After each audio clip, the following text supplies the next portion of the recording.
aujourd'hui, on va s'intéresser du coup à la réaction de Cannizzaro. Donc, c'est deux équivalents de benzaldéhyde en présence de soude chauffé qui va donner du coup l'acide carboxylate, un acide carboxylate et un alcool. Donc on va s'intéresser du coup à cette réaction, pourquoi elle se produit et qu'est-ce qu'on aurait pu attendre d'autre. Ensuite on va faire le mécanisme du coup de cette réaction. On va du coup ensuite étudier le milieu réactionnel dans lequel on fait cette réaction. Et ensuite on va essayer de proposer une méthode de séparation des deux produits obtenus. Donc on peut voir qu'on a deux équivalents d'aldéhyde en présence d'une base. Donc on pourrait s'attendre à une réaction d'aldolysation ici. Sauf que le problème en fait c'est que le carbone en alpha de l'aldéhyde en fait est déjà tétravalent et donc en fait ne porte pas de proton labile en fait ici. Donc en fait cet aldéhyde n'est pas énolysable, sachant que bien évidemment un proton aldéhydique n'est pas énolysable car sinon ça conduirait à un produit trop instable car on aura un carbone bivalent, enfin un carbanion bivalent du coup. Donc on peut se lancer maintenant dans le mécanisme de la réaction. Donc pour simplifier juste, je vais noter le cycle phényl, donc pH, pour éviter de me trimballer à chaque fois tous les cycles. Donc on va passer au mécanisme maintenant. Alors du coup, on a forcément une base qui va attaquer le carbone fonctionnel du benzaldéhyde. Donc ça va attaquer comme ça. Voilà, donc je représente aussi tous les doublés non liants pour éviter de se tromper. Et donc finalement, on obtient du coup ce produit-là. Ensuite, là, ce qui va se produire, c'est du coup la réduction en fait de l'autre benzaldéhyde par en fait cet hydrogène. Donc pour ça, du coup, on va rajouter du coup l'équivalent de benzaldéhyde. Hop. Et donc en fait, on aura attaque de l'ion hydrure sur le carbone fonctionnel de l'acétone. Donc le doublé, la double liaison, il y a une liaison qui va se rabattre sur l'oxygène. Et on va reformer du coup ici la double liaison cétone. Et finalement, on obtient du coup le produit ici, voilà, que je ne me trompe pas. Et on obtient ici du coup deux hydrogènes du coup ici portés comme cela. Et on obtient ici ça, voilà. Donc ensuite, on voit qu'on n'a pas encore obtenu exactement ce qu'on voulait. Parce qu'on obtient normalement un acide carboxylate et un alcool. Donc là, on a un acide carboxylate et un alcoolate. Et tout simplement, ici, donc un alcoolate a un pK de à peu près 16. Donc en fait, et le pK de l'acide carboxylate est de 5. Donc en fait, on aura une déprotonation ici de l'alcool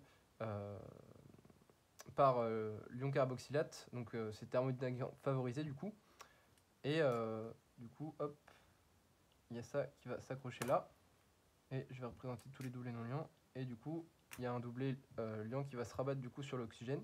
Et finalement, on va obtenir l'acide carboxylate qu'on avait prédit et l'alcool ici qu'on voulait.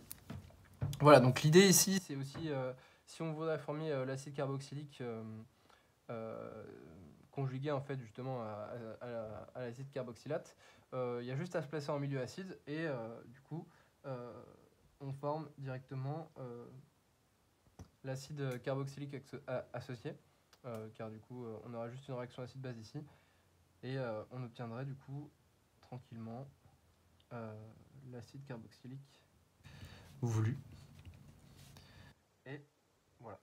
Donc voilà pour le mécanisme. Donc c'est vrai que surtout cette étape-là que l'ion hydrure attaque le carbone fonctionnel de l'acétone, c'est pas forcément instinctif. Donc cette réaction, elle n'est plus au programme en PC, mais elle l'était à l'époque avant les années 2014.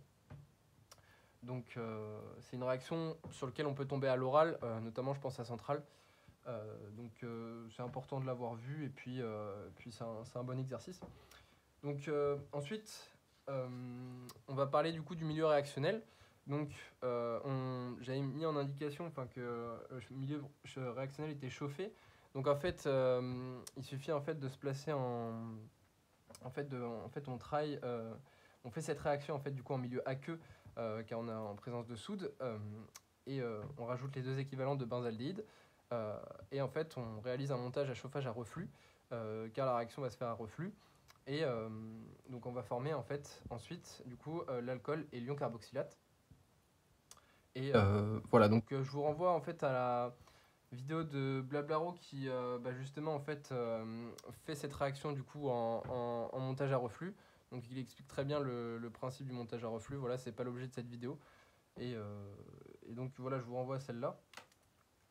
Ensuite, on va essayer de parler tout simplement de la séparation de ces deux produits. Donc on voit qu'on obtient ici en fait un ion carboxylate qui est polaire aprotique, et du coup fortement ionique du coup dû à la présence de la charge moins, alors que on obtient ici un alcool donc polaire protique mais du coup ici non ionique. Voilà, donc j'avais proposé du coup de faire une hydrolyse acide derrière pour obtenir l'acide carboxylique, mais en fait c'est plutôt plus intéressant en fait de se contenter de se placer en milieu basique avec de la soude pour former en fait l'ion carboxylate. Et en fait l'idée du coup ça va être de faire une extraction liquide-liquide entre l'ion carboxylate et l'alcool en mettant en fait de l'éther diéthylique qui va se solubiliser en fait avec l'alcool. Enfin plutôt l'inverse, l'alcool va se solubiliser dans l'éther diéthylique et l'ion carboxylate va se solubiliser pardon, dans l'eau. Et du coup, on aura deux phases, une aqueuse, une organique, et on pourra du coup extraire celle qu'on veut. Ensuite, du coup, l'idée, ça va être de faire plusieurs étapes de purification, de séchage et de lavage pour obtenir les produits purs comme on veut. Mais après, c'est pas l'objet forcément de la vidéo. Donc voilà. Donc cette réaction, du coup, elle est plutôt intéressante. Ça change un peu d'habitude. Voilà, à l'oral, on peut tomber en plus sur un mécanisme complètement hors programme, donc faut pas se laisser avoir là-dessus. Et du coup, dans la prochaine vidéo, en tout cas de chimie, on s'intéressera du coup à un autre mécanisme, une autre réaction assez connue, qui est du coup l'aliénation de Robinson. Donc ici, je propose cette réaction-là, donc avec une bêta-dicétone et du coup ici une alpha-énone.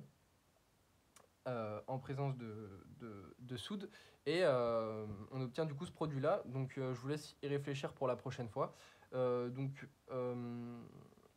Ça c'est en fait une réaction extraite de l'écrite centrale, c'était en 2018 il me semble, mais pareil typiquement ça peut très bien tomber à l'oral à centrale. Bon à mine il n'y a pas d'oral de chimie, mais du coup pour centrale c'est relativement important. Cette réaction en plus est vraiment très très connue. Voilà, elle n'est pas explicitement au programme, mais c'est des mécanismes qui sont en fait au programme.